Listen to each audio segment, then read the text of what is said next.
Hello दोस्तों, स्वागत करते हैं आप सभी का सरस्वती ज्ञान संगम के यूट्यूब के इस प्लेटफॉर्म पर। आज हम लोग अपने जो है फिजिक्स सब्जेक्ट जो है इसका संपूर्ण चैप्टर देखेंगे। बहुत सारा वीवीआई क्वेश्चन जो कि आपके बोर्ड एग्जाम में आने की संभावना है। मुझे नहीं पता कि ये वीडियो कितना लंबा बनेगा।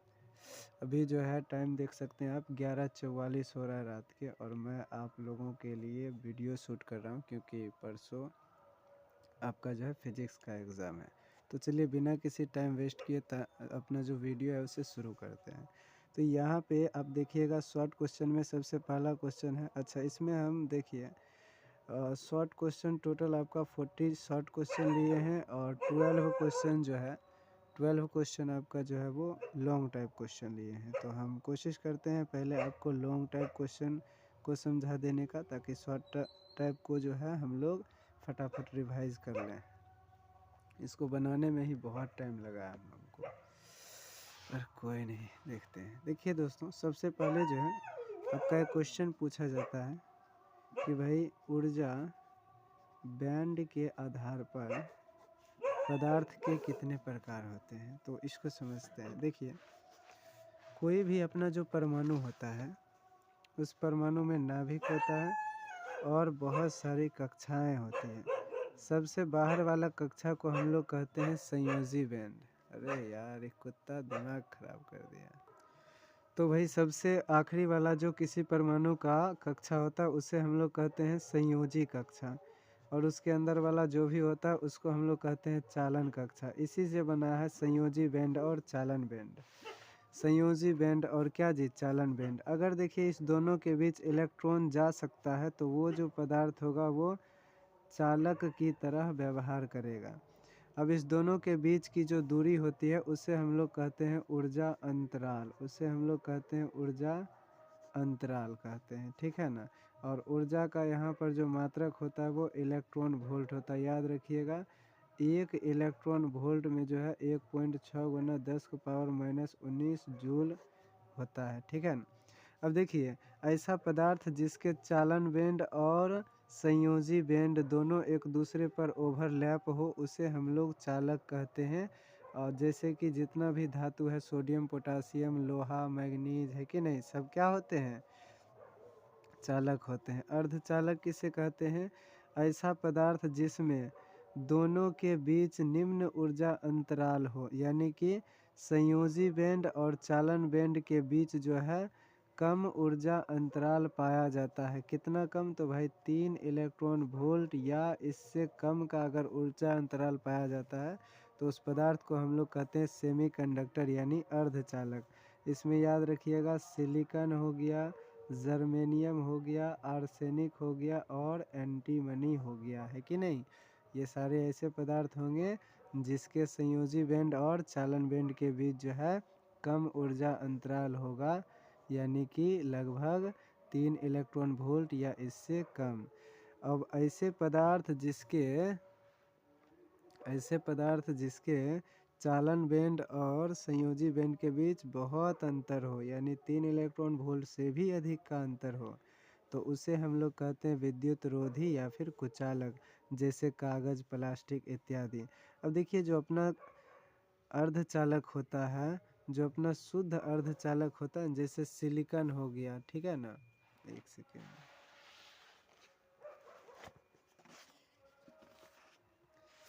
अब देखिए, जैसे सिलिकॉन, जर्मेनियम, है कि नहीं, ये सब अपना क्या था, अर्धचालक था। सिलिकॉन, जर्मेनियम, आर्सेनिक एस होता है, एंटीमनी, बिस्मथ, ये सब क्या होते हैं, अर्धचालक। तो इसमें देखिए, यह एक ऐसा पदार्थ है जो केवल सिलिकॉन से ही बना है, तो ये हो गया शुद्ध अर्धचालक। इसमें देखिए एल्युमिनियम मिला हुआ है, इसमें देखिएगा तो क्या मिला हुआ है, फास्फोरस। तो जो हमारा शुद्ध अर्धचालक होता है उसे ही हम लोग कहते हैं नैज अर्धचालक। नैज अर्धचालक की जो चालकता होती है ना दोस्तों, चालकता बहुत ही कम होती है। तो इसके चालकता को बढ़ाने के लिए ही हम लोग इसमें क्या करते हैं, अशुद्धियाँ मिलाते हैं। अशुद्धियाँ मिलाने की जो घटना होती है उसे हम लोग कहते हैं डोपिंग। तो कहेगा डोपिंग क्या है, तो कहिएगा अर्धचालक की चालकता को बढ़ाने के लिए जब उसमें अशुद्धियाँ मिलाई जाती है तो उसे डोपिंग कहते हैं। अशुद्धियों के रूप में या तो त्रिसंयोजी यानी वर्ग 13 के तत्व को मिलाया जाता है, या फिर पंच संयोजी यानी वर्ग 15 के तत्व को मिलाया जाता है। पंच संयोजी में फास्फोरस फिलहाल याद रखिएगा, त्रिसंयोजी में एल्युमिनियम याद रखिएगा। अब देखिए जब इसको मिलाते हैं तो जैसे यहाँ पे क्या मिला दिए, एल्युमिनियम यानी त्रिसंयोजी पदार्थ। तो त्रिसंयोजी पदार्थ के बाहरी कक्षा में कितने इलेक्ट्रॉन होंगे, 3। तो देखिए यहाँ पे जैसे शुद्ध अर्धचालक में ये सभी एक दूसरे से क्या होते हैं, जुड़े होते हैं, ये बंधन का निर्माण करते हैं। ये किस प्रकार का बंधन होता है, तो सहसंयोजी बंधन होता है। आगे भी होगा उसमें, जैसे मान लीजिए यहाँ कोई सिलिकॉन होता है तो उसके साथ जुड़ा होता है कि नहीं, तो ये इस प्रकार क्या होते हैं, जुड़े होते हैं। लेकिन देखिए जो त्रिसंयोजी है इसमें सब तो जुड़ा हुआ है, एक में यहाँ पर क्या है, खाली जगह है, तो इस खाली जगह को हम लोग कहते हैं होल। और होल जो होता है वो पॉजिटिव चार्ज की तरह व्यवहार करता है। इसीलिए जब किसी अर्धचालक में यानी नैज अर्धचालक में यानी शुद्ध अर्धचालक में त्रिसंयोजी पदार्थ मिलाते हैं तो उसमें धनात्मक होल उपस्थित हो जाता है, इसीलिए उसे पी टाइप अर्धचालक कहते हैं। ठीक है ना। और जब किसी पदार्थ में हम लोग मिलाते हैं पंच संयोजी पदार्थ तो देखिए उसमें क्या होता है, ऋणात्मक इलेक्ट्रॉन की अधिकता हो जाती है। किसकी अधिकता हो जाती है, ऋणात्मक इलेक्ट्रॉन। इसमें 4 बंधन तो क्या किया, बंधन 4 इलेक्ट्रॉन तो बंधन निर्माण में भाग ले लिया, लेकिन एक एक्स्ट्रा बच गया, इसी वजह से ये क्या हो गया भाई, तो ये हो गया आपका एन इलेक्ट्रॉन नेगेटिव होता है, होल पॉजिटिव होता था तो ये पी टाइप हुआ, इलेक्ट्रॉन नेगेटिव होता है तो ये एन टाइप हो गया। तो आई होप कि आपको ऊर्जा के आधार पर अगर अब पदार्थ के प्रकार पूछेंगे तो इतना बात आप लिख दीजिएगा, ये हो सकता है आपके 5 नंबर में बोर्ड एग्जाम में देखने को मिल जाए इस बार। चलिए अब हम लोग दूसरे क्वेश्चन की ओर चलते हैं।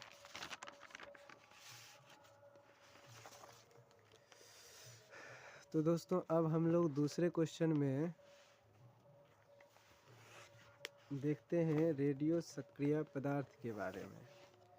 तो एक्चुअली रेडियो सक्रिय पदार्थ क्या होते हैं, तो भाई ऐसे पदार्थ जिनसे अल्फ़ा बीटा गामा जैसी किरणें निरंतर निकलते रहती है, और ये तब तक निकलती है जबकि वो पदार्थ पीवी यानी सीसा ना बन जाए।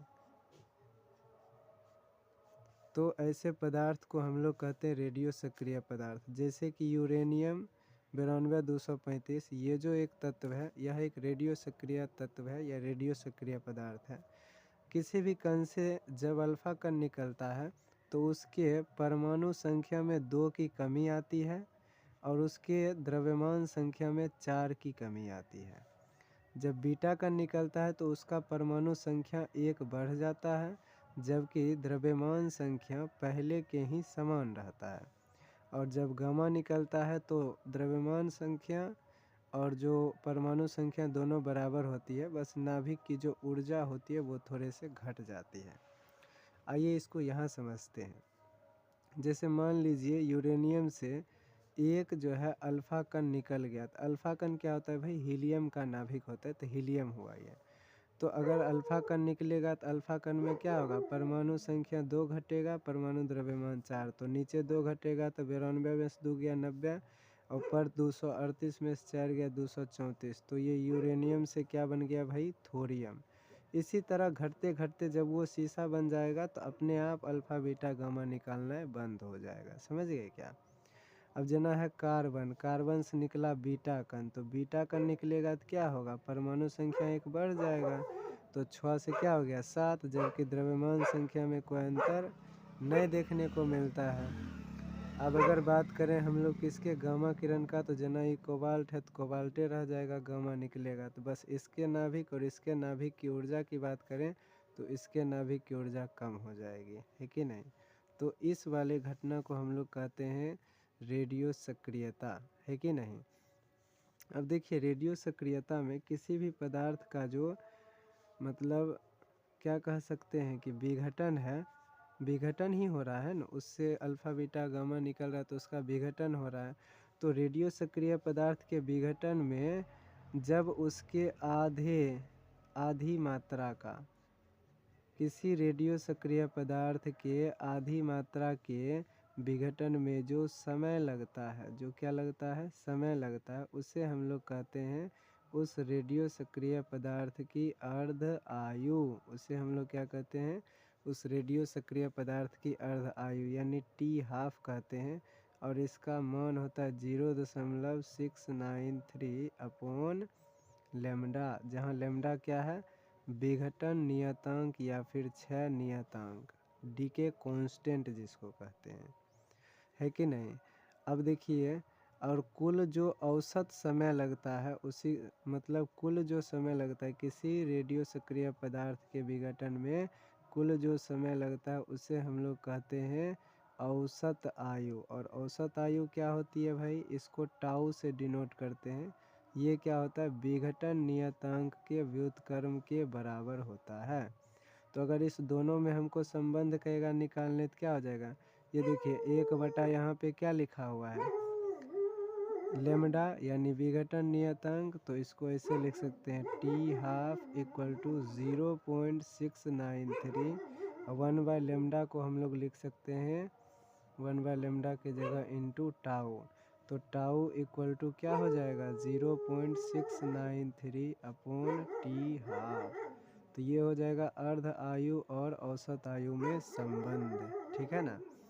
अब यहाँ एक और चीज़ आप देख सकते हैं जो कि जाहिर सी बात है कि ये जो log बेस E2 का मान होता है ना, यही होता है 0.693। अगर आप हमसे केमिस्ट्री पढ़े होंगे तो आपको याद होगा, प्रथम कोटि अभिक्रिया में हम लोग बताए थे आपको कि भाई log बेस E2 की जो वैल्यू होती है वो होती है 0.693। अब अगर आपसे क्वेश्चन पूछा जाए कि नाभिकीय संलयन क्या है, तो जब छोटे छोटे नाभिक आपस में मिलकर बड़े नाभिक का निर्माण करते हैं, अर्थात छोटे छोटे नाभिकों वाले पदार्थ आपस में मिलकर बड़े नाभिक वाले पदार्थ का निर्माण करते हैं, तो उसे हम लोग, तो हमने देखा कि भाई नाभिकीय संलयन क्या होता है, जब 2 या 2 से अधिक हल्के नाभिक वाले तत्व आपस में मिलकर भारी नाभिक वाले तत्व का निर्माण करते हैं, तो इस घटना को हम लोग नाभिकीय संलयन कहते हैं। ठीक इसके विपरीत जब भारी नाभिक वाला तत्व का नाभिक टूटकर छोटे छोटे हल्के नाभिक वाले तत्व वाले मतलब कोई पदार्थ का निर्माण करते हैं तो उसे कहते हैं नाभिकीय विखंडन। दोनों में अंतर पूछेगा तो नाभिकों का टूटना एक तरह का क्या है, नाभिकीय विखंडन, और नाभिकों का जुड़ना क्या है, नाभिकीय संलयन। अच्छा सा आपको लिखना है, हम शॉर्ट में लिख दिए, बहुत टाइम लगा है गाइस, बहुत ज़्यादा, लगभग 5-6 घंटा लग गया हमको। अब है कम ताप पर, देखिए जो नाभिकीय विखंडन की क्रिया है और नाभिकीय संलयन, इस दोनों में देखिएगा तो विखंडन संलयन से कम ताप पर संभव है, जबकि संलयन में बहुत ऊर्जा लगता है, तब नहीं ये सूर्य में होता है और ये नाभिकीय रिएक्टर में होता है। ये कहाँ होता है भाई, नाभिकीय रिएक्टर में।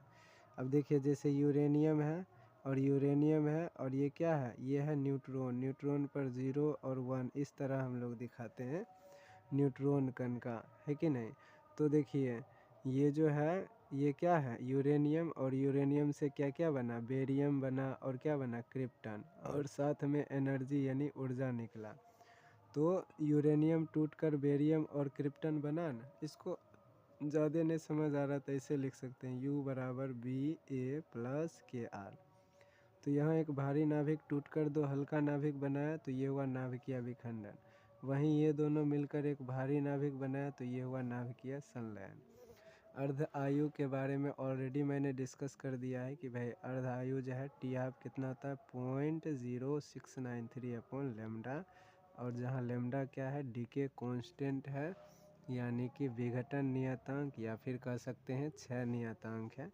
ये जो वैल्यू है ये किसकी वैल्यू है, तो log बेस E2 की वैल्यू है। औसत आयु क्या होती है भाई, किसी रेडियो सक्रिय पदार्थ के विघटन में लगा कुल समय होता है औसत आयु, जिसे हम लोग टाउ से डिनोट करते हैं, जो कि विघटन नियतांक के व्युत्क्रम के बराबर होता है।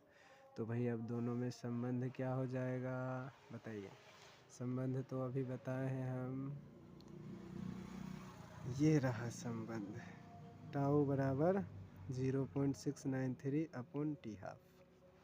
तो वही आप लिख सकते हैं यहाँ पे, टाउ यानी औसत आयु बराबर 0.693 अपॉन अर्धायु यानी टी हाफ।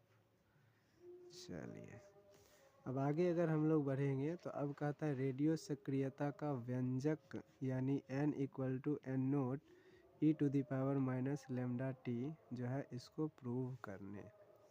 तो इसको प्रूव करना बहुत ही आसान है। फ़िलहाल के लिए ये जो लिखे हैं हम गलत लिख दिए हैं धरफर में, ठीक है ना।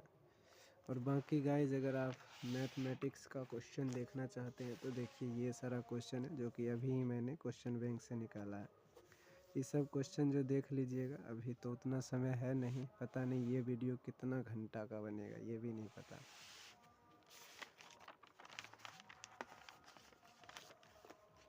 तो वो सब क्वेश्चन और कुछ मैथ का इधर लिखे थे यहाँ पे। देखिए ये सारा क्वेश्चन, ये 10 क्वेश्चन है, इधर 7 क्वेश्चन हो गए और इधर मैंने अभी आपको दिखाया था सॉरी इधर देखिए 7 से लेके 10 तक क्वेश्चन है ना। और यहाँ पे मैंने आपको दिखाया था अभी जस्ट ये 7 तक इधर है, यानी कि उधर 8 से होना चाहिए। तो ये जो 11 क्वेश्चन है ये आप देख के जाइएगा, हो सकता है आ जाए, हो सकता है कि आ ही जाएगा, बहुत मेहनत लगता है गेस करने में।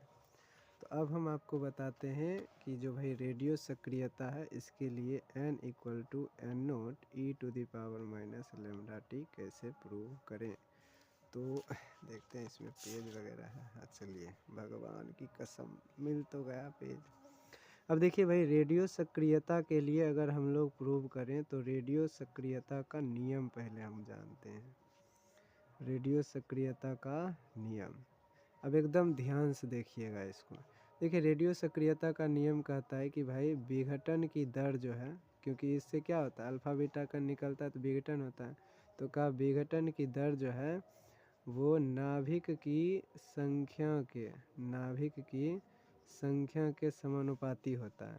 विघटन की दर को लिखता है dn/dt और कहा कि dn/dt जो है नाभिक की संख्या n के क्या है समानुपाती चिन्ह है। अब गाइस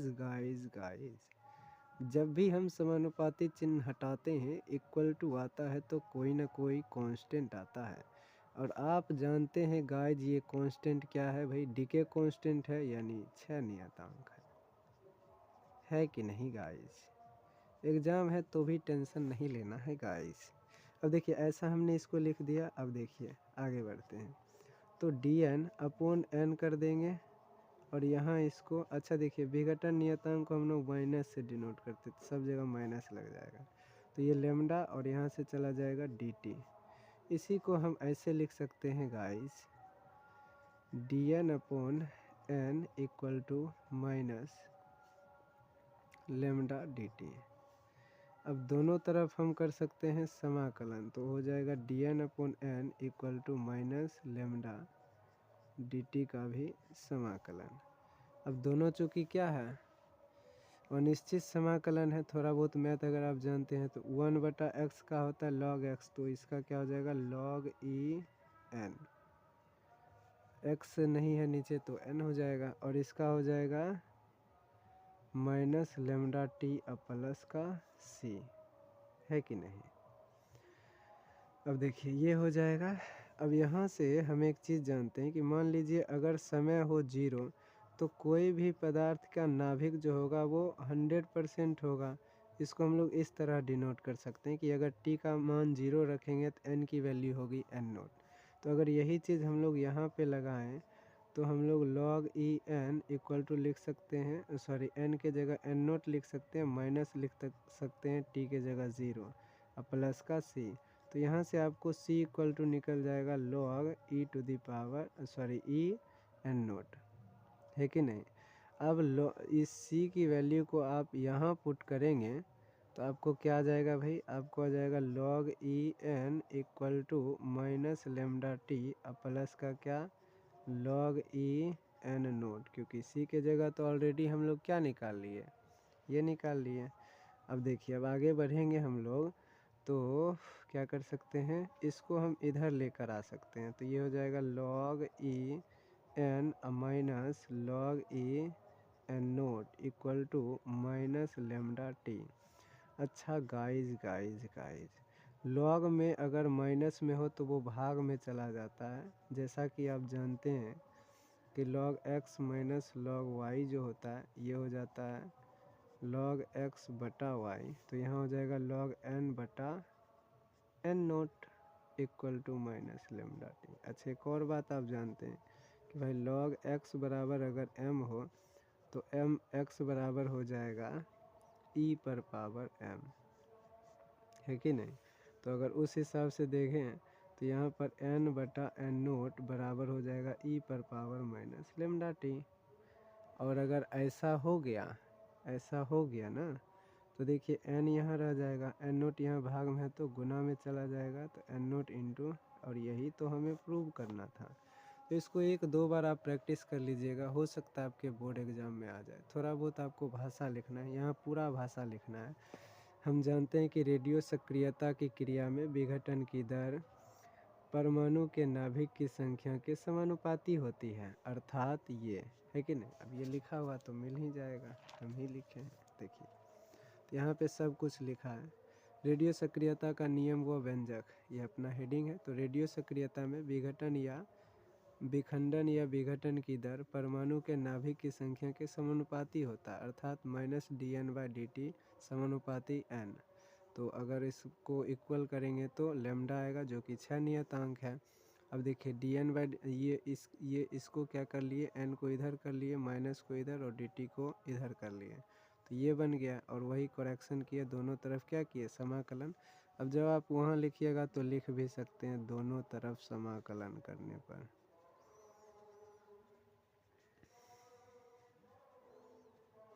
अभी जस्ट गाइस कुत्ता भगा के बाहर से आए हैं बहुत बोल रहा था ना इसीलिए, पढ़बल नहीं देता। अब देखिए log e n equal two plus हो जाएगा c। अच्छा इसको ना मतलब देखिए कि अनिश्चित समाकलन है, अनिश्चित समाकलन है तो यहाँ भी एक कांस्टेंट आएगा था, मान लिए c1, और ये भी अनिश्चित है तो यहाँ भी आया c2। अब c1 c2 घटा के मान लिए कौन चीज़ c, अभी हम लिखे थे तो डायरेक्ट लिख दिए थे, डायरेक्ट भी आप लिख सकते हैं, बाकी ऐसे भी लिख सकते हैं। ये सब स्टेप बढ़वे का तरीका हुआ नंबर लाने के लिए। अब फिलहाल देखिए यहाँ तक आप आ जाइएगा, उसके बाद यहाँ से नीचे नहीं देखना है, इतनी को खाली देखना है, नहीं तो आप जाइएगा आपका दिमाग जाएगा सठिया है। हम लोग कर लेते हैं, आप पहली बार देख ही रहे हैं। तो इतना भी जानते हैं कि अगर t 0 होगा तो n यानी पदार्थ की मात्रा होगी कितना, 100%। अरे जब ओकर विघटन शुरू नहीं हुआ तो वो 100% नहीं होगा जी, तो नॉर्मल सी बात है।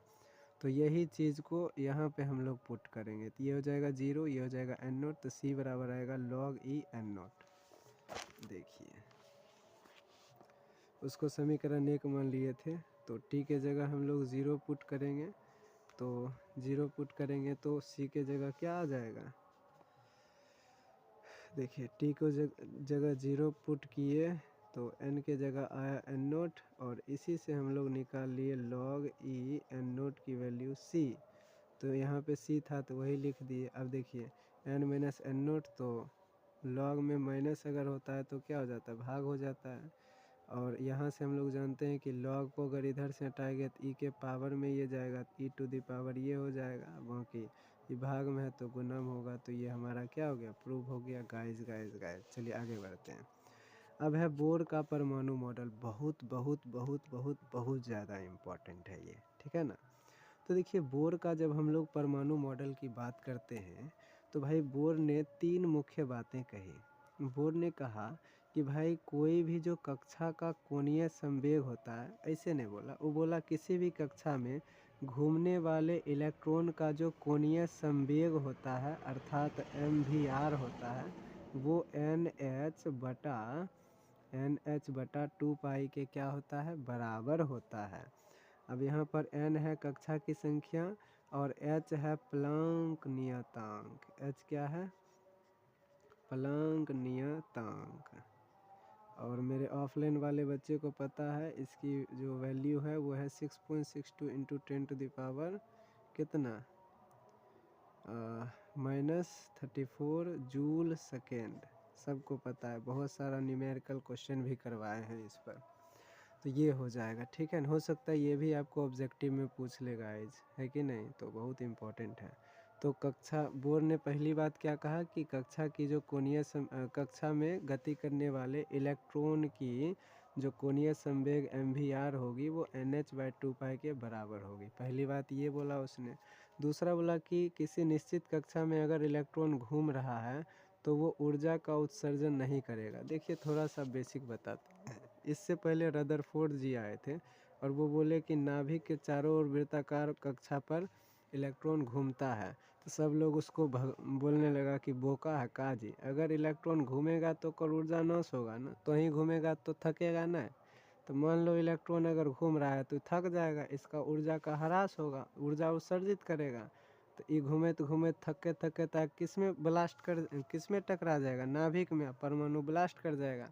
लेकिन ऐसा होता है? तो बोला ऐसा तो नहीं होता है। तो कहा तो गलत बोल रहा है, बेचारा को दिया फुफकार। यह बात गलत किए कौन? नील्स बोर साहब। ये बोले कि अगर निश्चित कक्षा में वो घूम रहा है तो वो ऊर्जा का उत्सर्जन नहीं करेगा। तो उससे पूछा गया कि भाई ऐसा बात है कि कहियो नहीं करेगा क्या? कहा करते जी, जब उच्च कक्षा से निम्न कक्षा में तो न तब ऊर्जा को उत्सर्जन करतो। और ऊर्जा को उत्सर्जन किस रूप में करेगा? तो विद्युत चुंबकीय तरंग। प्रकाश क्या है भाई? प्रकाश विद्युत चुंबकीय तरंग है, यानी प्रकाश के रूप में करेगा। मान लीजिए ये चौथा कक्षा है और यह तीसरा कक्षा है, थर्ड। तो इससे जब जंप करके आएगा ना, तो जंप करिए घड़ी इससे क्या होगा? प्रकाश उत्सर्जित होगा विद्युत चुंबकीय तरंग के रूप में। समझ गया ना? अब इसी तरह मान लीजिए पहला कूद का है कि नहीं, फिर दूसरा पहला में कूद का। तो ये सब क्या करता है? एक विशेष श्रेणी का निर्माण करता है, जो कि अभी जस्ट हम लोग पढ़ेंगे। उसको हम लोग कहते हैं हाइड्रोजन स्पेक्ट्रम। गाइज वो भी बहुत इम्पोर्टेंट है। अब उससे ज़्यादा इम्पोर्टेंट है इसका सीमा कह सकते हो। ये पाकिस्तान वाली सीमा नहीं है गाइज, इसको आप सीमा कह सकते हैं या फिर बोर के परमाणु मॉडल की दोष कह सकते हैं। तो पहला इसका दोष है कि ये केवल हाइड्रोजन परमाणु हेतु लागू है, यानी ये केवल एक इलेक्ट्रॉन वाला जितना तत्व है उसी पर लागू है। तो एक इलेक्ट्रॉन वाला तत्व तो हाइड्रोजन है। दूसरा, इसने mvr बराबर nh/2π कैसे लाया, ये आज तक सिद्ध नहीं कर पाया। हालांकि दूसरे वैज्ञानिक ने इसे सिद्ध किया, परंतु इसका तो ये दोष है। और ये सिद्ध किया फिजिक्स से, हम आपको नहीं बताएंगे, हम अपने नीट में पढ़े थे। अब देखिए, अब ये देखा गया कि देखिए हम बताते हैं कि भाई अच्छी इस दोनों चीज़ को बताने से पहले हम थोड़ा सा आपको हाइड्रोजन स्पेक्ट्रम बताते हैं। एक्चुअली हाइड्रोजन स्पेक्ट्रम क्या है तो सुनिएगा। देखिए कोई भी तत्व का क्या है, परमाणु का कक्षा है ना।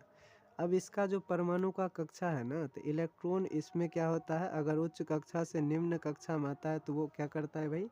विद्युत चुम्बकीय तरंग अर्थात प्रकाश को क्या करता है? उत्सर्जित करता है। तो उत्सर्जित प्रकाश से 5 प्रकार की श्रेणियां बनती है। इन श्रेणियों के समूह को ही हम लोग कहते हैं हाइड्रोजन स्पेक्ट्रम। तो आप मेरी बातों को नोट कर सकते हैं। मैं आपसे माफ़ी चाहता हूँ, मेरे पास उतना समय नहीं है कि मैं सब लिख पाऊँ, नहीं तो हम लिख देते, पक्का लिख देते, ठीक है। अब ये 5 प्रकार की श्रेणी बनती है, जिसमें पहला बनता है लाइमन। अब ये लाइमन श्रेणी कब बनता है? जब इलेक्ट्रॉन दूसरे, तीसरे, चौथे या उससे ऊपर वाले किसी भी कक्षा से प्रथम कक्षा में कूदते हैं, तब जो श्रेणी का निर्माण होता है उसे लाइमन श्रेणी कहते हैं। और यह UV यानी पराबैंगनी क्षेत्र में बनता है। बामर श्रेणी क्या होती है?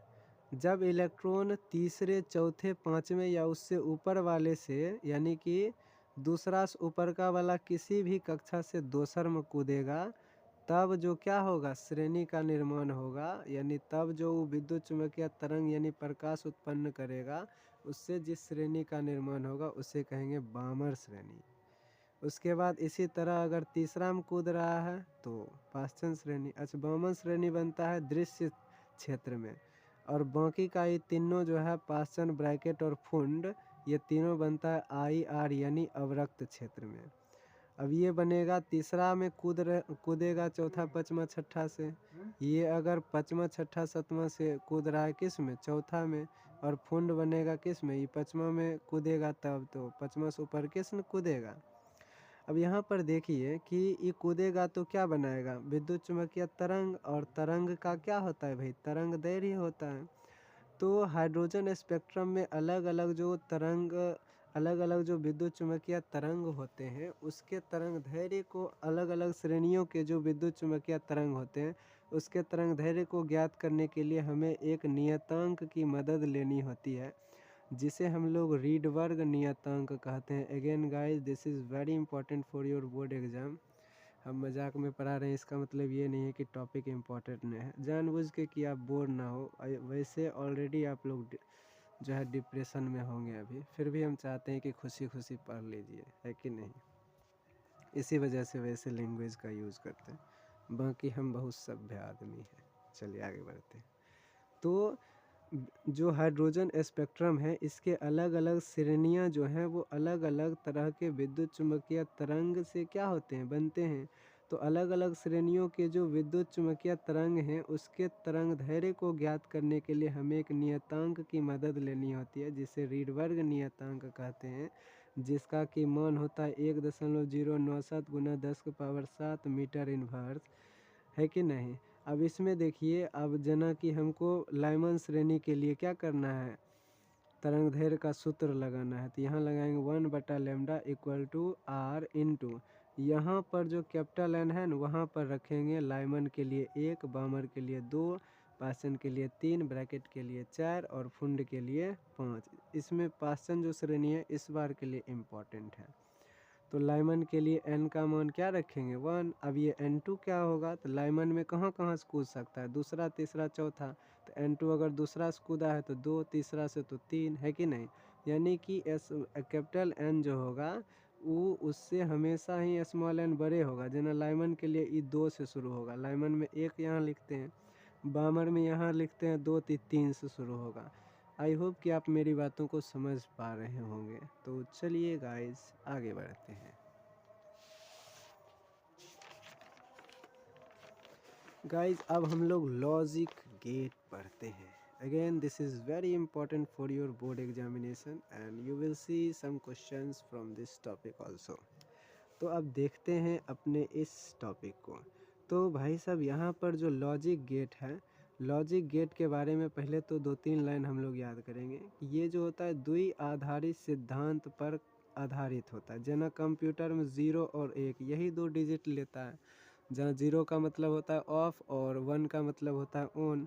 तो लॉजिक गेट भी कुछ इसी तरह, अब चूँकि ये लॉजिकल आउटपुट देता है इसीलिए इसे हम लोग कहते हैं लॉजिक गेट, ठीक है ना। और ये आधारित होता है द्विआधारी सिद्धांत पर। चलिए अब जो ये लॉजिक गेट होता है ये मेनली 2 प्रकार का होता है, आधारी और व्युत्पन्न। आधारी में 3 गेट आते हैं, और गेट, एंड गेट और नॉट गेट। और व्युत्पन्न में नॉट गेट जो कि ऑफिशियली और नोट से मिलकर बना है नॉर, और एंड से एंड और नोट से मिल के बना है नैंड। तो नॉर और नैंड गेट जो है वो व्युत्पन्न राशि है, और एंड और नोट गेट। अब देखिए और का मतलब होता है या, इसका सिंबल न कुछ इस तरह से रहता है, यहाँ ए, यहाँ बी और यहाँ वाई। अब और का जो बूलियन व्यंजक सूत्र होता है वो होता है y बराबर a प्लस b, है कि नहीं। और एंड जो होता है इसमें d जो लास्ट में दिख रहा है एज इट इज़ ऐसा ही होता है, ये होता है a b, और आउटपुट जो होता है y वो होता है y इक्वल टू, यानी बूलियन व्यंजक होगा y equal to a dot b। और नोट में बस ऐसे बना दीजिए, एक त्रिभुज बना दीजिए और यहाँ एक गोलका बना दीजिए। इधर a लिखिएगा तो y हो जाएगा a का इन्वर्स, ठीक है ना। अगर वीडियो नहीं दिख रहा है सही से तो क्वालिटी बढ़ाइए, नेट ख़त्म करिए। हमें यहाँ खून जला रहे हैं, आप नेट नहीं ख़त्म करिएगा। चलिए अब यहाँ पे है संकेत भाई साहब किसका, तो और गेट का। तो अभी जस्ट हम बताए थे तो वही वाला संकेत यहाँ है। यहाँ y बराबर क्या होता है a प्लस बी, जिसे हम लोग बूलियन व्यंजक कहते हैं। और truth table, this is very important. तो देखिए और गेट का मतलब की होय छे नुनू या, तो देखो एगो बंद रहता है या एगो बरले तो बरले रहते हैं, यानी 0 और 1, यानी ये दोनों में से देखिए ए और बी है और ये वाई है, वाई बराबर अगेन ए प्लस बी है, तो ये दोनों 0 + 1 क्या होगा 1। तो उस हिसाब से भी आप याद कर सकते हैं, प्लस करके देखिएगा तो भी आप 1 + 1 बराबर 2 नहीं कर दीजिएगा, क्योंकि 2 होगा ही नहीं, द्विआधारी पर आधारित है, तो 0 या फिर क्या होगा 1, तो इसलिए 1 1 क्या हो जाता है 1। अब एंड गेट में क्या हो जाएगा, तो एंड गेट का सिंबल ये होगा, यानी संकेत ये होगा, बुलियन व्यंजक ये होगा, आपको अच्छा से लिखना है, और ये हो जाएगा उसका ट्रूथ टेबल। तो 0 × 0 0 ही होगा, 1 1 1 ही होगा, 0 1 0 1 और 0 भी 0। तो ये तो मल्टीप्लाई आसान है, आई होप कि दूसरा क्लास वाला बच्चा है। नोट गेट में देखिए ये हो गया सिंबल, अब जना 0 है तो उल्टा हो जाएगा, इन्वर्स का मतलब उल्टे न होता है, 0 तो 1 1 तो 0, तो ये हो जाएगा ट्रूथ टेबल, ये हो जाएगा बुलियन व्यंजक और ये हो जाएगा सिंबल। अब देखिएगा और गेट को तो कैसन बना दिए, देखिए नॉर गेट जो है और गेट बना दीजिएगा और आगे ऐसे लगा दीजिएगा, तो यही हो गया नॉर गेट। अगर ये ए और बी है हट तुम, और ये वाई है, तो और गेट का क्या होता है ए + बी, तो ऊपर अगर क्या लगा दीजिएगा लाइन खींच दीजिएगा, इसको बार बोलते हैं वैसे इंग्लिश में, पर लाइनें आप रेखा समझ लें, रेखा खींच दीजिएगा, तो ये हो गया आपका इसका सिंबल नॉर गेट का। तो ए और बी हो गया, तो जैसे यहाँ पे अगर और गेट रहता तो क्या होता है 0 और 1 1 होता, लेकिन 1 का क्या हो गया बार यानी इन्वर्स, तो क्या हो गया 0, तो 0 0 वैसे वहाँ 0 होता तो 1 हो गया। फिर आते हैं कुत्ता को मार के, चलिए तो अब यहाँ जो हो जाएगा नॉर गेट बता दिए थे और एंड गेट आप बताएंगे, तो नॉर गेट वही होगा 0 और 1, ऐसे और रहता तो 1 होता, लेकिन ये उल्टा हो जाएगा इन्वर्स होने की वजह से। अब यहाँ पर एंड है, सॉरी नैंड है, तो एंड बना दीजिएगा और यहाँ पे क्या बना दीजिएगा बिंदा, तो ये हो जाएगा। अब ए डॉट बी है, ऊपर बार लगा दीजिएगा तो नैंड हो जाएगा। अब 0 0 0 होता था तो यहाँ 1 हो जाएगा, जस्ट उल्टा। तो आई होप कि आप लॉजिक गेट भी समझ गए होंगे, आपको ज़रूर क्वेश्चन दिखेगा मेरे दोस्तों। तो आगे बढ़ते हैं। अब है भाई साहब ट्रांजिस्टर, लेकिन आप जानते हैं इस टॉपिक को पढ़ाने से पहले ना हमको तनी आपको बेसिक अच्छा से बताना पड़ेगा, क्योंकि जब भी हम बताते हैं तो ये मानकर चलते हैं कि बउआ तुम बहुत होशियार है तभी न पढ़ रहा, नहीं तुम नहीं पढ़ता। तो ट्रांजिस्टर को बताने से पहले है कि नहीं, ट्रांजिस्टर को बताने से की हाँ बताए हुए हैं बेसिक, तब बता सकते हैं, क्या दिक्कत है। देखिए एन टाइप अर्धचालक, पी टाइप अर्धचालक और बताए हैं। तो ट्रांजिस्टर जो अपना होता है ट्रांजिस्टर एक होता है ट्रायोड, 2 पीएन जंक्शन से मिलकर बना हुआ एक क्या होता है ट्रायोड होता है। ट्रायोड यानी कि इसमें 3 चीज़ें होती हैं।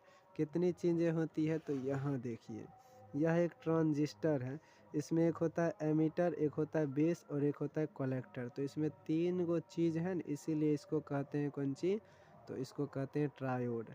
यहाँ पर आई ई जो होता है वो होता है आई बी प्लस कौन सी जी आई सी, यानी इमीटर में जो करंट होता है वो बेस में करंट और कलेक्टर में करंट के जोड़ के क्या होता है बराबर होता है। तो ये बात भी आप ध्यान रखिएगा। अब यहाँ पर देख लीजिए, तो कहेगा कोई ट्रांजिस्टर की है, तो ट्रांजिस्टर एक तरह का एम्पलीफायर होता है। एम्पलीफायर का मतलब होता है कि जो वोल्टेज बढ़ा सकता है कहीं पर, जो करंट बढ़ा सकता है कहीं पर, जो पावर यानी शक्ति बढ़ा सकता है, यानी जो विभवांतर बढ़ा सकता है, करंट बढ़ा सकता है, विद्युत धारा और विद्युत शक्ति को बढ़ा सकता है। तो इस तरह का यह एक यंत्र होता है, और चूँकि ये अर्धचालक से बना होता है तो इसे अर्धचालक उपकरण भी हम लोग कह सकते हैं। और यह ट्रायोड की क्यों कहते हैं, क्योंकि इसमें 3 हिस्से होते हैं, एमीटर, बेस और कलेक्टर। एमीटर की कुल धारा, बेस की कुल धारा और कलेक्टर की कुल धारा के योग के बराबर होता है। और ये 2 पीएन संधि से बना होता है। कैसे, तो समझिए, देखिए पी टाइप अर्धचालक पॉजिटिव होता था ना, क्योंकि उसमें पॉजिटिव होल्स होते थे। नहीं समझ में आ रहा तो पीछे जाइए और देखिए शुरू से। तो यहाँ पे क्या हो जाएगा, इसको पीएन संधि डायोड कहते हैं, ठीक है ना, पीएन जंक्शन, ठीक है। तो पीएन जंक्शन में क्या होता है कि जना ये पी है तो पी क्या होता है, ये देखिए छोटा वाला हिस्सा माइनस है यानी n, और ये बड़ा वाला हिस्सा क्या है, p है। तो p वाला हिस्सा को अगर हम बैटरी के प्लस वाले टर्मिनल से जोड़ें तो इसको हम लोग फॉरवर्ड बायसिंग कहते हैं, और अगर उल्टा जोड़ दें प्लस वाला को माइनस से तो उसको बैकवर्ड कहते हैं। तो प्लस वाला को जब प्लस से जोड़िएगा तभी ये वाला पूरे सर्किट में यानी पूरा परिपथ में धारा जाएगा। तो अभी इसमें धारा जा रहा है, इसको हम लोग कहते हैं फॉरवर्ड बायसिंग। तो हमेशा याद रखिएगा कि जब P वाले को हम लोग प्लस से जोड़ेंगे तो धारा जाएगा, नहीं तो नहीं जाएगा। चलिए अब देखिए, ट्रांजिस्टर जो होता है ना बउआ, दो प्रकार का होता है। एक होता है NPN ट्रांजिस्टर, एक होता है PNP ट्रांजिस्टर। जब दो N प्रकार के अर्धचालक के बीच पतला सा P प्रकार का अर्धचालक क्या हो, स्थित हो, तो इस प्रकार का जो ट्रांजिस्टर होता है उसे कहते हैं NPN ट्रांजिस्टर। अब देखिए इसमें दो हिस्से होते हैं, बिचला से एक हिस्सा इधर और बिचला से एक हिस्सा इधर। इसको हम लोग फॉरवर्ड में जोड़ते हैं। तो अभी न बताए थे फॉरवर्ड मतलब ये N है तो एकरा कौन चीज़ जोड़ेंगे, निगेटिव से। तो बैटरी में देखिए छोटका निगेटिव होता है तो निगेटिव से जोड़ दिए, अब बड़का के ग्राफ पॉजिटिव से जोड़ दिए। और उसके बाद देखिए यहाँ फिर से ये क्या है, अब जो दूसरा वाला ये फॉरवर्ड बायसिंग हो गया और ये होता है बैकवर्ड बायसिंग। दूसरा वाला बैकवर्ड का मतलब है एन को उल्टा जोड़ देंगे किससे, प्लस से। अब देखिए फॉरवर्ड में क्या होता है, धारा क्या होता है, प्रवाहित होता है। तो धारा प्रवाह की दिशा क्या होगी, ये प्लस है तो प्लस से माइनस की ओर हमेशा बहती है। जना मान लीजिए ये बॉल है, इसको हम बैटरी से क्या कर देंगे, जोड़ेंगे तो प्लस से न जाएगा, ऐसे न धारा जाएगा और इधर से निकलेगा। तो वैसे यहाँ पर आप देखिएगा तो इधर से धारा जाएगा और ये माइनस है तो माइनस से निकलेगा। अब देखिए ये एमीटर है तो एमीटर से निकल रहा है तो इसका मतलब है बेस से और कलेक्टर से जाएगा, तब न एमीटर में कुल धारा बेस और इसके योगफल के बराबर होगा। ये हो गया तब न मिल्क बना। अब इसीलिए इसका जो सिंबल होता है वो कुछ इस तरह से होता है। एक्चुअली में ये ऐसा होता भी नहीं है, कुछ इस तरह से होता है। देखिए बनाते हैं, क्या बताएं, धरफर में तनी मनी हो जाता है गाइज। देखिए ऐसा सिंबल होता है, NPN है तो NPN बना दिए, N फॉर निकला, तो इधर से देखिए निकल गया।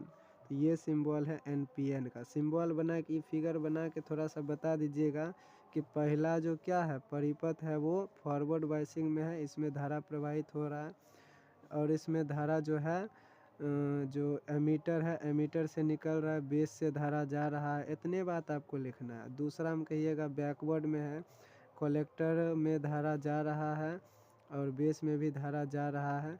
इतना बात अगर आप लिख दीजिएगा, लास्ट में आप ई लिख दीजिएगा तो आपको फुल मार्क्स मिल जाएगा अगर इससे क्वेश्चन आया तो, और आएगा ही इसीलिए हम बता भी रहे हैं, नहीं तो कौन उतना क्वेश्चन बैंक के पीछे पड़ा रहता है। हमें रहते नहीं देखते थे, सब देखते थे जितना क्वेश्चन था, फिर भी आपके लिए ठीक है। अब देखिए यहाँ पर तो ये हो गया NPN, अब हो जाएगा PNP। तो फिर से इसी तरह का सिंबल बनाएंगे गाइज। अब PNP में लिखेंगे PNP। अब जना NPN में निकला तो PNP में क्या होगा, आएगा। तो बस इतना सिंबल बन जाएगा। ऐसे भी आप देख सकते हैं, पहला वाला हम क्या बोले फॉरवर्ड बायसिंग में जोड़ेंगे तो P है तो P को प्लस से जोड़ें, तब इधर से एमीटर से धारा गया, एमीटर से धारा गया तो बराबर करने के लिए बेस से भी निकलेगा कलेक्टर से भी, तब न एमीटर का धारा बराबर बेस और कलेक्टर। इस चीज़ को साबित करना है इसीलिए ऐसा बना लिए। ये हो जाएगा फिर से बैकवर्ड, क्योंकि देखिए P को हम लोग किससे जोड़े हैं, माइनस से। तो एक रहता है हिस्सा फॉरवर्ड में, एक रहता है कौन सी में, बैकवर्ड में। एक रहता है बैकवर्ड फॉरवर्ड, ठीक है समझ गए। अब देखिए इसी में हम लोग समझते हैं ऑक्सीलेटर। तो इस बार जो क्वेश्चन आने की संभावना है वो ये होगा कि ट्रांजिस्टर क्या है, ट्रांजिस्टर का इस्तेमाल ऑक्सीलेटर यानी दोलित्र की स्थिति में कैसे करते हैं। तो सबसे पहले कहिएगा ट्रांजिस्टर जो है वो दोलन करता है और दोलित्र की तरह व्यवहार करता है, अर्थात वह DC करंट को AC करंट में बदलता है। साथ ही जब AC करंट में बदलता है तो उस AC करंट की आवृत्ति को क्या करता है, बढ़ा देता है, तीव्र कर देता है एवं उसके आयाम को स्थिर रखता है। तो ये बात खाली बोल दीजिएगा शुरू में। अब देखिए इसमें यहाँ पे स्ट्रक्चर एक बना लेते हैं। एक्चुअली देखिए यह एक कुंडली है। अब ये किस प्रकार काम करता है उसको समझिए। देखिए ये इस प्रकार अगर कोई तार रहेगा मोबाइल तो इसको कहिएगा कुंडली। कुंडली को हम लोग एल से दिखाते हैं, ठीक है न। एल मतलब होता है कुंडली, ठीक है बुआ। अब देखो कुंडली है ना, तो कुंडली में अगर तुम धारा प्रवाहित करोगे ना, मान लो यहाँ से एक संधारित्र ले आए, कौन सी ले आए, संधारित्र। संधारित्र एक उपकरण होता है जिसमें आवेश को जमा रख सकते हैं। तो आवेश को जमा रख दिए, अब मान लीजिए इधर प्लस है इधर माइनस है, प्लस वाला इधर दे दिए। इसमें जब कुंडली में जब क्या होता है, धारा प्रवाहित किया जाता है ना, तो कुंडली में जब धारा प्रवाहित किया जाता है तो मान लीजिए इसका सब प्लस यहाँ आ गया, तो जब धारा प्रवाहित होता है तो कुंडली के चुंबकीय क्षेत्र में परिवर्तन होता है। ये बात याद रखिएगा, किसी भी कुंडली में अगर चुंबकीय क्षेत्र या फिर फ्लक्स कह सकते हैं इसी को, तो देखिए किसी भी कुंडली में अगर धारा प्रवाहित होती है तो उसके चुंबकीय फ्लक्स में क्या होता है, परिवर्तन होता है। तो इसके चुंबकीय फ्लक्स में परिवर्तन हो रहा है, तो यहाँ पर देखिए एकदम ध्यान से देखिएगा तब आपको समझ आएगा। यहाँ देखिए एक कुंडली है, अब यहाँ एक बड़का वाला क्या कर लिए, मान लीजिए थोड़ा हाई फाई वाला बैटरी ले लिए, यानी ज़्यादा वोल्टेज के। इसका वोल्टेज गया तो इसमें करंट आया।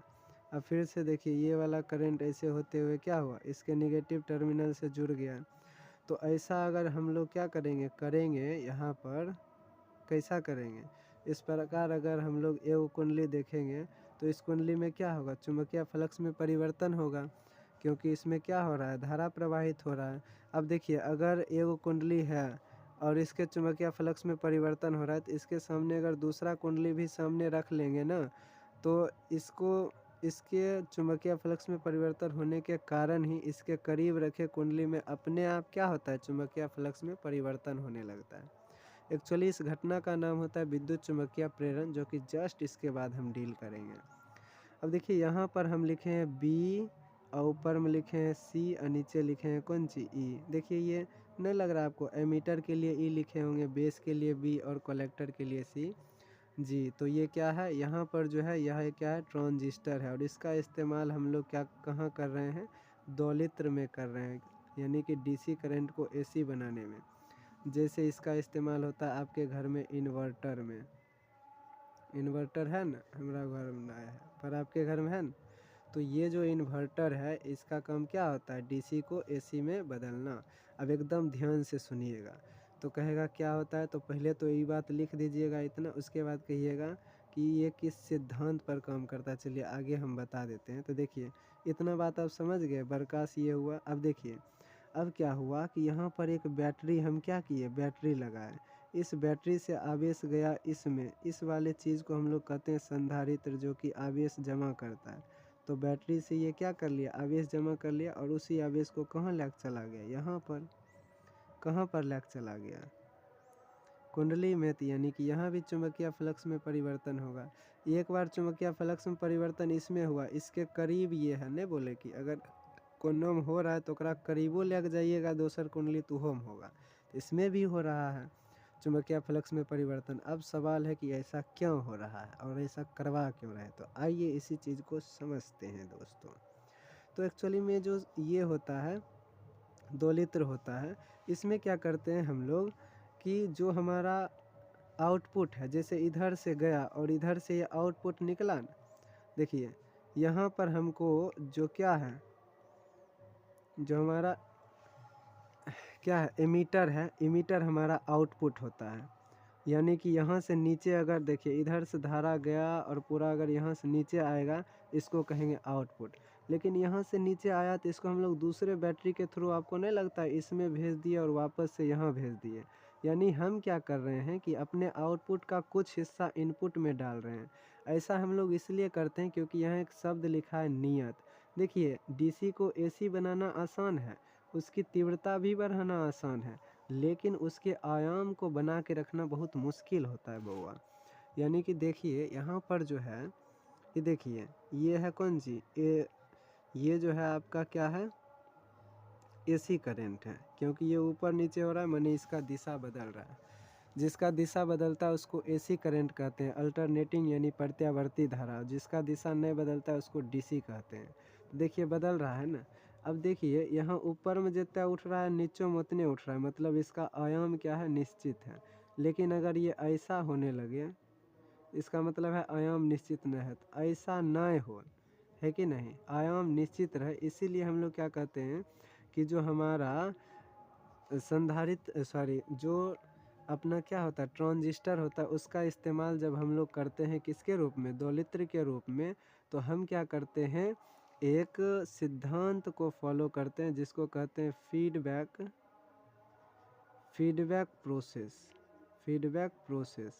ये फीडबैक प्रोसेस क्या है, तो यही वो प्रोसेस है जिसमें हम लोग क्या करते हैं कि अपने आउटपुट के कुछ मात्रा को इनपुट में वापस से भेजकर आयाम को नियत रखने की कोशिश करते हैं।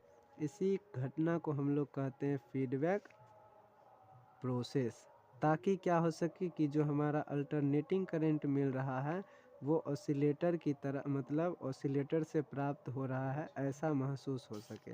तो आइए इस क्वेश्चन को देखते हैं जो कि बहुत इंपॉर्टेंट क्वेश्चन है आपके बोर्ड एग्जाम के लिए इस बार के लिए, कि ट्रांजिस्टर क्या है, ये दोलित्र की तरह कैसे व्यवहार करता है, समझाएं।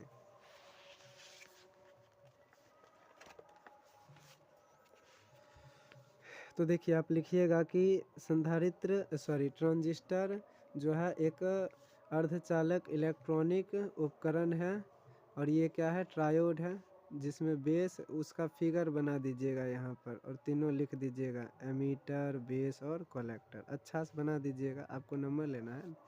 ये दो प्रकार के होते हैं, एनपीएन और पीएनपी। अब बाकी इसके बारे में डिटेल्स नहीं लिखना है, जैसे हम समझाएं, मेरा काम है समझाना, इस वजह से।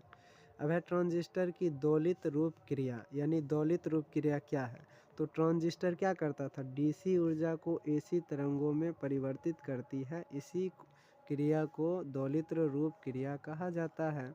और डिटेल से कहिएगा तो एसी ऊर्जा को डीसी को एसी में बदलता है, एवं एसी की आवृत्ति को तीव्र कर देता है, साथ ही इसके आयाम को निश्चित रखता है। अब है दोलन के लिए आवश्यक, तो दोलन के लिए आवश्यक क्या होता है, तो दोलन के लिए आवश्यक होता है ट्रांजिस्टर। उसके बाद है एलसी, आरसी नहीं होगा, एलसी। देखिए ई वाला जो बनाए थे हमने, बोले कुंडली को आप कहिएगा कौन सी, एल, और यहाँ पर संधारित्र एक लगाए थे, देखिए यहाँ देखिए, ये देखिए अपना कुंडली है, और यहाँ एक संधारित्र लगाए हैं, ये संधारित्र इस वाले बैटरी से चार्ज हो जाता है, और चार्ज होने के बाद इसमें क्या होता है, विद्युत चुम्बकीय प्रेरण उत्पन्न होता है। अच्छा, विद्युत चुम्बकीय प्रेरण बार बार हम क्यों बोल रहे हैं आपको कि चुम्बकीय फ्लक्स में परिवर्तन होता है, चुम्बकीय फ्लक्स में परिवर्तन होता है, इसीलिए एसी का डीसी बनता है। देखिए बैटरी जो होता है ना, बैटरी में डीसी करंट होता है, और हमको बनाना है एसी, तो हमको कुंडली से निकालना ही पड़ेगा बउआ, तभी ये बनेगा, बुझ गए न। अब समझ में आ रहा है, अगर इतना बेसिक नहीं क्लियर है तो थोड़ा सा पढ़िए, कोशिश करिए, आज लास्ट दिन है आपका पढ़ने का। चलिए, तो यहाँ पर क्या होगा, एलसी परिपथ होगा, सी फॉर होगा आपका कौन सी चीज़, संधारित्र, ठीक है ना।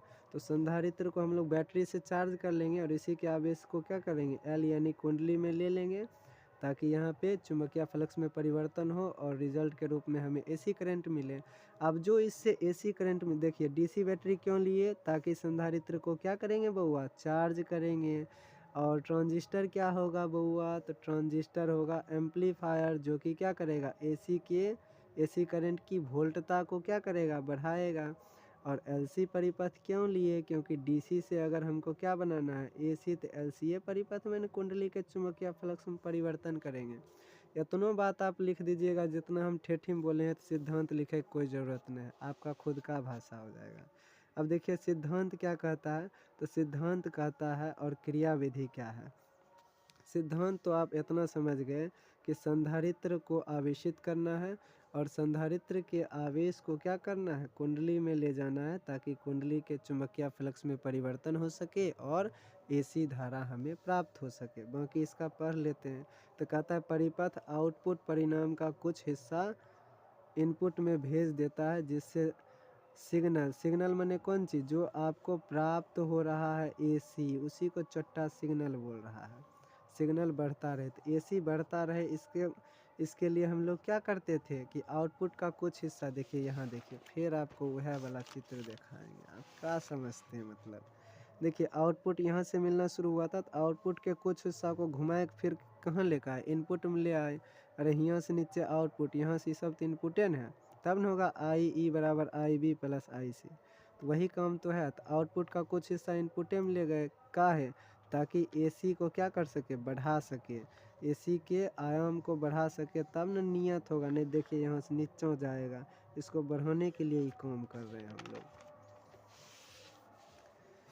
तो एलसी या आरसी परिपथ, सॉरी कहाँ थे हम, यहाँ थे। तो जिससे सिग्नल यानी एसी क्या हो सके, बढ़ता रहे, और जिससे निरंतर तरंगें उत्पन्न होती रही, यथा सिद्धांत। और क्रियाविधि में लिख दीजिएगा, बैटरी ट्रांजिस्टर को क्या करता है, डीसी धारा देती है। तो बैटरी से तो डीसीएन धारा जाएगा, और एलसी फिर से ही लिख दी, पता नहीं तखन की दिमाग में था। तो एलसी परिपथ आउटपुट को क्या करता है, बेस को देता है। देख लीजिए तीनों होता है ट्राइओड में। तो यहाँ देखिए ई जो है आपका, ई देखिए इस संधारित्र किसको दे रहा है, संधारित्र सी, और ये क्या है एल। तो एल सी किसको धारा दे रहा है, एल सी धारा दे रहा है बेस को।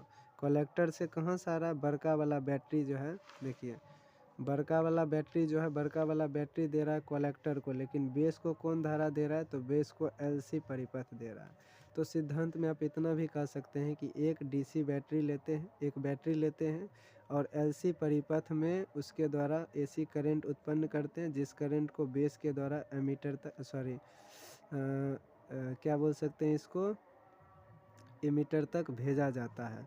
एवं उसी में एक विशेष रूप से हम लोग बड़ी बैटरी से प्राप्त धारा को क्या करते हैं, कुंडली द्वारा प्रवाहित करते हैं, और एसी धारा को पुनः प्राप्त करके कलेक्टर द्वारा एमीटर को भेजते हैं। इतना आप लिख दीजिएगा, जितना भी हम बोले हैं आपका सब काम हो जाएगा। ई फिगर बना दीजिए, उधर का लिखे कोई ज़रूरत नहीं है।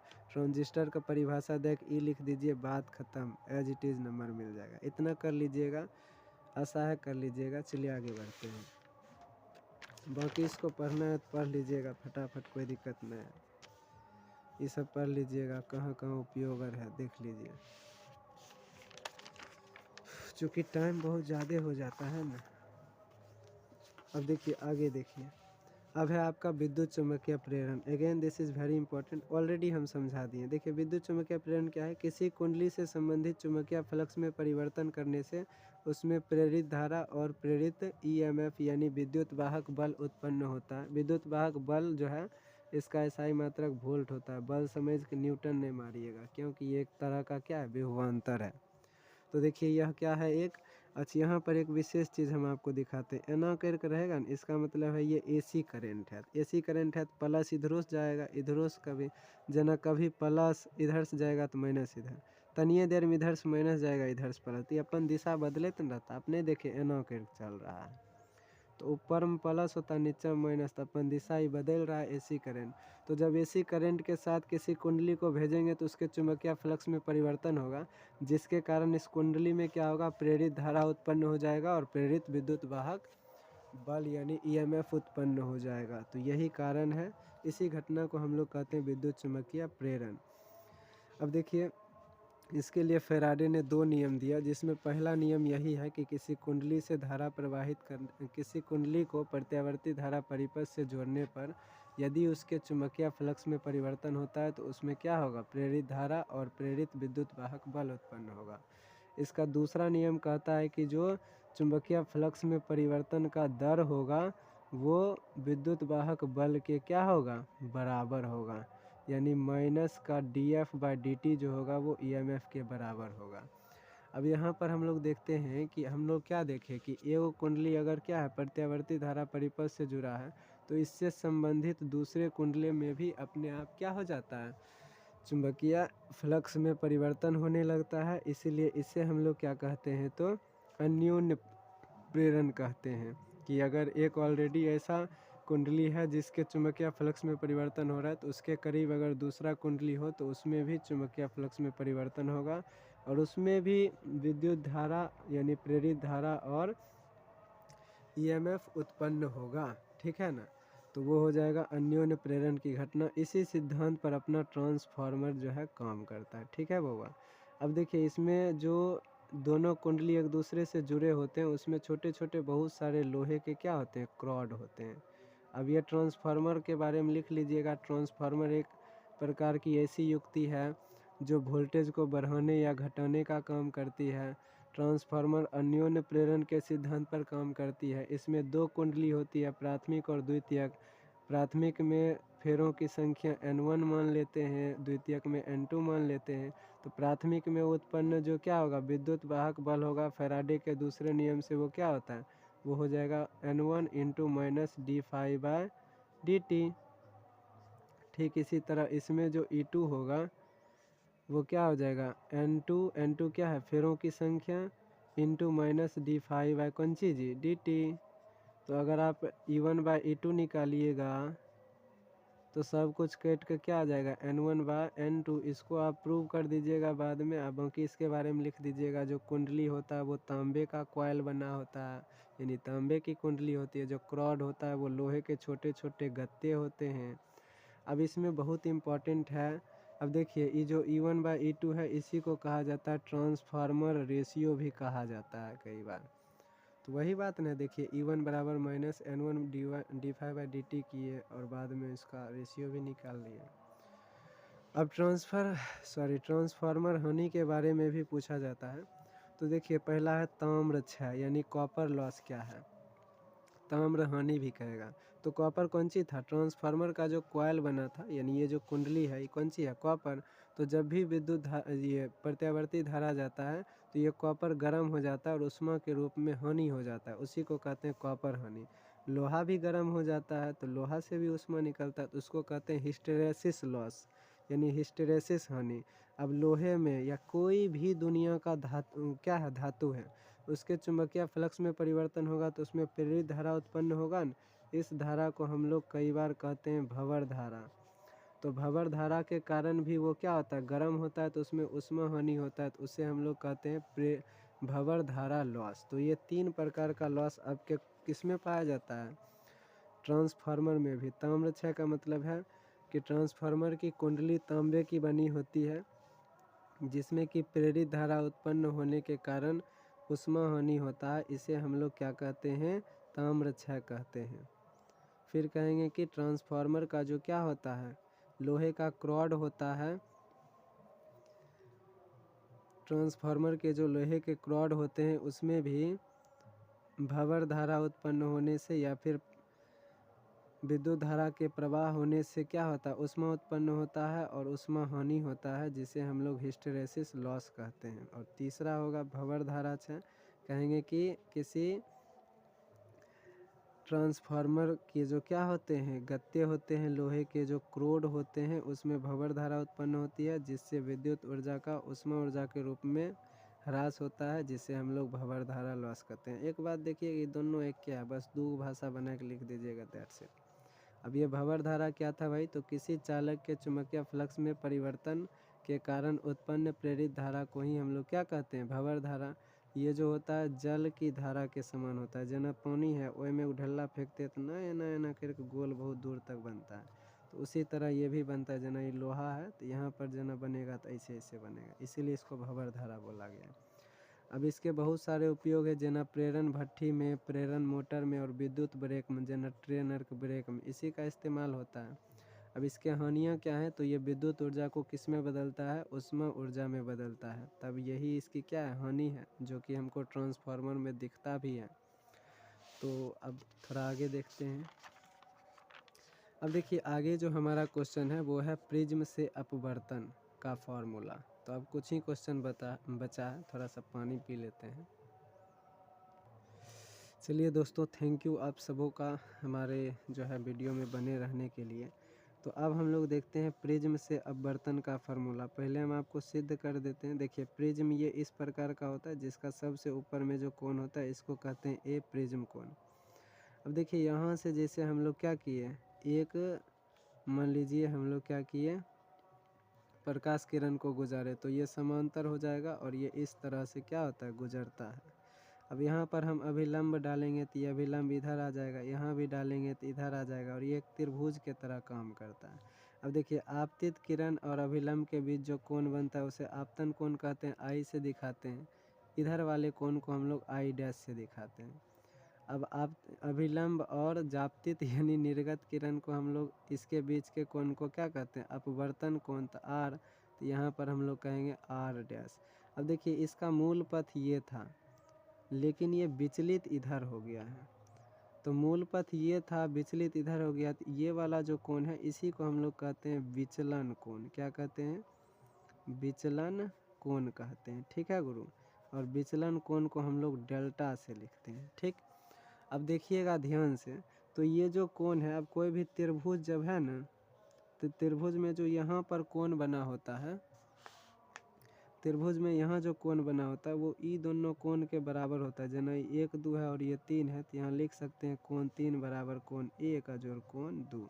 यहाँ जो विचलन कोण है यहाँ बना है, तो यानी कि ये वाला और ये वाला, सॉरी ये वाला ने, ये दोनों जो एंगल है ई दोनों के एंगल के क्या होगा, बराबर होगा। अब देखिए ये एंगल कितना होगा, तो आई में से आर को घटाएंगे तो ये निकलेगा, और आई डैश में से आर डैश को घटाएंगे तो ये निकलेगा। यानी भाई साहब डेल्टा जो है ये है I minus I dash plus R minus are dash के बराबर। तो इस बात को ध्यान रखिएगा आप, तभी आप सिद्ध कर सकते हैं। अब देखिए अब आगे अगर हम लोग बढ़ेंगे तो आगे मान लीजिए ये है ए, ये है बी, ये है सी और ये है डी। आहा, ये नहीं मानना था, ये तो ऑलरेडी है। चलिए इसको पी मान लेते हैं। तो पी बी सी और डी एक चतुर्भुज है। इसमें देखिए यहाँ भी 90 डिग्री कोण होता है, यहाँ भी 90 आता है। ए और कोण बी, कोण ए और कोण क्या बी, ये दोनों कितना होगा 180। चतुर्भुज में टोटल बनता है 360 डिग्री कोण, और ये दोनों 180 हो गया, तो ये और ये कितना होगा 180 होगा। अब इस वाले त्रिभुज में देखिएगा पी बी सी में, तो ये और कोण बी यानी r plus r dash plus कोण बी, ये तीनों त्रिभुज के अंदर कितना डिग्री कोण बनता है 180। अगर आप मानिएगा इसको इक्वेशन फर्स्ट, इसको मानिएगा इक्वेशन सेकेंड, तो यहाँ से क्या पता चला, बी तो है ये, यानी कोण ए जो है, यानी सिंपल लिख दीजिएगा ए बराबर आर प्लस आर डैश, ऐसा हो जाएगा। देखिए एक हम लोग यहाँ से ये निकाल लिए, यहाँ से ये निकाल लिए। अब एक कंडीशन याद रखिएगा, आपका प्रिज्म से अपवर्तन क्लियर, वो कहता है कि अगर डेल्टा जो है वो डेल्टा मिनिमम होगा, यानी विचलन कम से कम होगा, तो ऐसी वाली स्थिति में आई जो है वो आई डैश के बराबर हो जाएगा और आर जो है वो आर डैश के बराबर होगा। बस गाइज बस। अब देखिए अगर ऐसा बोला है तो ए वाला कहने लिख लीजिएगा आर प्लस आर डैश। तो अगर ए बराबर क्या हो जाएगा आर प्लस आर डैश को भी आर लिखेंगे, क्या लिख देंगे न्यूनतम विचलन के लिए, न्यूनतम विचलन के लिए। हमें पता है बहुत छोटा लिख रहे हैं, सॉरी, क्या बताएं, लिखते लिखते हालत खराब है। देखिए इधर सब क्वेश्चन है, अभी इतना डिस्कस करना है। तो ए बराबर हो जाएगा 2r, तो यहाँ से r बराबर क्या हो जाएगा a/2। अब ठीक वैसे ही न्यूनतम विचलन के लिए यहाँ भी अगर हम लोग लिखेंगे तो यहाँ से देखिए डेल्टा बराबर क्या लिखेंगे, सॉरी डेल्टा के जगह क्या लिखेंगे, डेल्टा मिनिमम बराबर हो जाएगा आई माइनस क्या हो जाएगा आई डैश, अब प्लस हो जाएगा guys I minus I dash कैसे हो गया है, यहाँ पे उल्टा लिख दिया। यहाँ आई माइनस आर होगा और यहाँ होगा i dash minus are dash, तो यहाँ i dash minus i minus हो जाएगा आर और यहाँ हो जाएगा i dash minus are dash. हाँ, अब इसको ऐसे भी लिख सकते हैं डेल्टा बराबर आई प्लस आई डैश, अब माइनस कॉमन ले लीजिएगा तो आर प्लस आर डैश, ऐसा भी लिख सकते हैं। तो ये होगा delta minimum equal to i plus i dash minus r plus r dash. देखिए वहाँ से लिख दिए, तो ये डेल्टा मिनिमम इक्वल टू लिख सकते हैं आई, और आई डैश को भी आई लिख सकते हैं, तो क्या हो जाएगा 2i, और r plus r dash already देखिए यहाँ पे क्या दिया है a, तो यहाँ लिख दीजिएगा a। ऐसे आप 2r भी लिखिएगा तो भी a ही लिखना होगा। तो यहाँ से i बराबर क्या फार्मूला निकल जाएगा डेल्टा मिनिमम, अब माइनस में है तो उधर जाएगा प्लस में, अब बटा कौन सी 2, r बराबर निकल गया, i बराबर भी निकल गया, बात ख़त्म। स्नेल के नियम से 10वें में आप पढ़े होंगे स्नेल का नियम क्या होता है, साइन आई बटा साइन आर, म्यू बराबर होता है साइन आई बटा साइन आर। तो म्यू बराबर साइन आई के जगह कौन से निकला डेल्टा मिनिमम प्लस a/2 और आर के जगह कौन से निकला a/2। यही चीज़ आपको सिद्ध करना है, प्रूव्ड। तो अगर कहेगा प्रिज्म से विचलन का फॉर्मूला सिद्ध करने तो आप इसको क्या कर सकते हैं, सिद्ध कर सकते हैं। थोड़ा सा भाषा लिख लीजिएगा कि माना कि एक प्रिज्म है जिसका प्रिज्म कोण क्या है, ए है कि नहीं। इससे विचलन का सूत्र हमें ये सिद्ध करना है। आराम से लिख लीजिएगा, बाकी सब लिख लीजिएगा। तनी मनी भाषा दिया, मेन चीज़ यह है, इसको लिख दीजिएगा, बात ख़त्म। तो देखिए यहाँ पर उसी चीज़ को हम अच्छा से लिख दिए हैं, ऐसे हम दिखा देते हैं। देखिए तो ये पूरा हो गया वही चीज़। अच्छा से भाषा बना के लिख लीजिएगा, कोई दिक्कत नहीं होगा। Thank you. अब देखते हैं आगे। अब एक है दोस्तों, वो है वर्ण विक्षेपण रहित विचलन। आइए इसको भी डिस्कस करते हैं।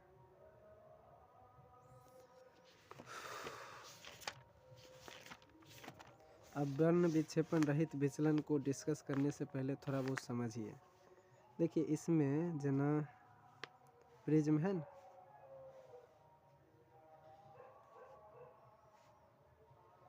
तो वर्ण विक्षेपण आप समझते होंगे, एन से श्वेत प्रकाश गया तो एन क्या होता है, 7 गो बनता है लाइट। नीचा शुरू करिए होगा, बैजा नीह पीनाला, इंग्लिश में आप पढ़े होंगे बिव्स